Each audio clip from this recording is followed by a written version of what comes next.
Bismillahirrahmanirrahim. Assalamualaikum warahmatullahi wabarakatuh.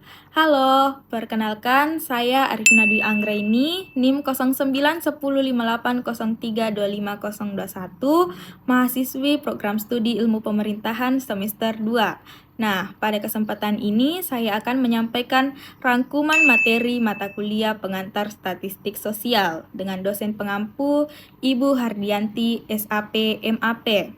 Nah, langsung saja kita ke materi pertama. Materi pertama membahas tentang klasifikasi data, di mana klasifikasi data merupakan proses mengelompokkan data berdasarkan karakteristik tertentu agar lebih mudah dipahami, diolah, dianalisis, dan menghasilkan kesimpulan yang tepat dalam penelitian.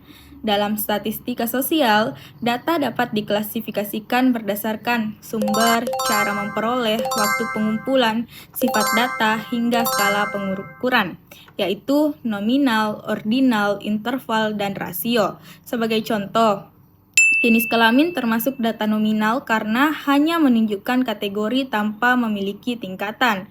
Sementara itu, tingkat kepuasan masyarakat termasuk data ordinal karena memiliki urutan, misalnya sangat puas, puas, cukup puas, hingga tidak puas.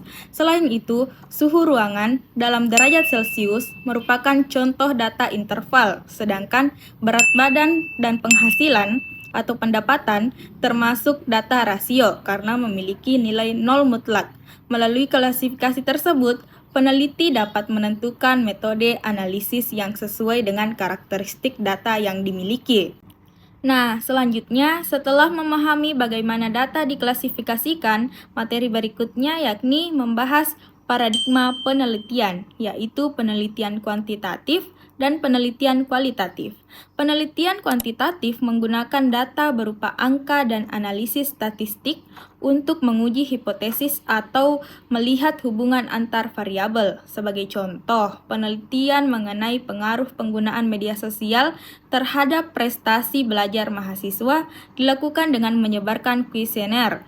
Kemudian, hasilnya dianalisis menggunakan metode statistik. Sementara itu, penelitian kualitatif bertujuan memahami suatu fenomena secara lebih mendalam melalui wawancara, observasi, maupun dokumentasi. Sebagai contoh, penelitian mengenai pengalaman mahasiswa dalam mengikuti pembelajaran daring yang berfokus pada pengalaman dan pandangan responden, bukan pada data berupa angka.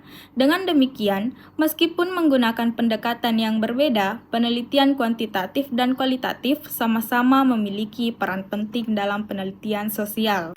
Kemudian, setelah menentukan pendekatan penelitian, langkah berikutnya adalah menentukan siapa yang akan menjadi objek penelitian. Oleh karena itu, materi ini akan membahas tentang populasi dan sampel. Menurut Ayahanda Profesor Dr. Haji Jamaluddin Ahmad SOS MSc, populasi adalah wilayah generalisasi yang terdiri atas objek atau subjek yang memiliki kuantitas dan karakteristik tertentu yang ditetapkan oleh peneliti untuk dipelajari kemudian ditarik kesimpulannya.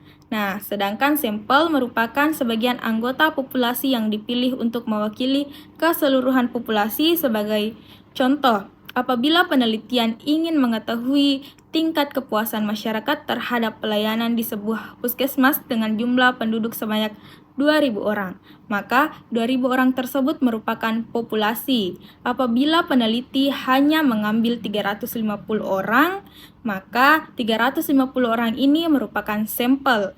Dalam modul juga dijelaskan bahwa teknik pengambilan sampel dibedakan menjadi probability sampling, yaitu teknik yang memberikan kesempatan yang sama kepada setiap anggota populasi untuk menjadi sampel, serta non-probability sampling, yaitu teknik yang tidak memberikan kesempatan yang sama kepada setiap anggota populasi. Selain itu, ukuran sampel dapat ditentukan menggunakan beberapa metode seperti rumus Slovin maupun pedoman Arikunto, sesuai dengan jumlah populasi dan kebutuhan penelitian. Berdasarkan rangkuman tersebut dapat disimpulkan bahwa pengantar statistik sosial memberikan dasar yang penting dalam memahami proses penelitian, mulai dari pengelolaan data hingga penentuan populasi dan sampel.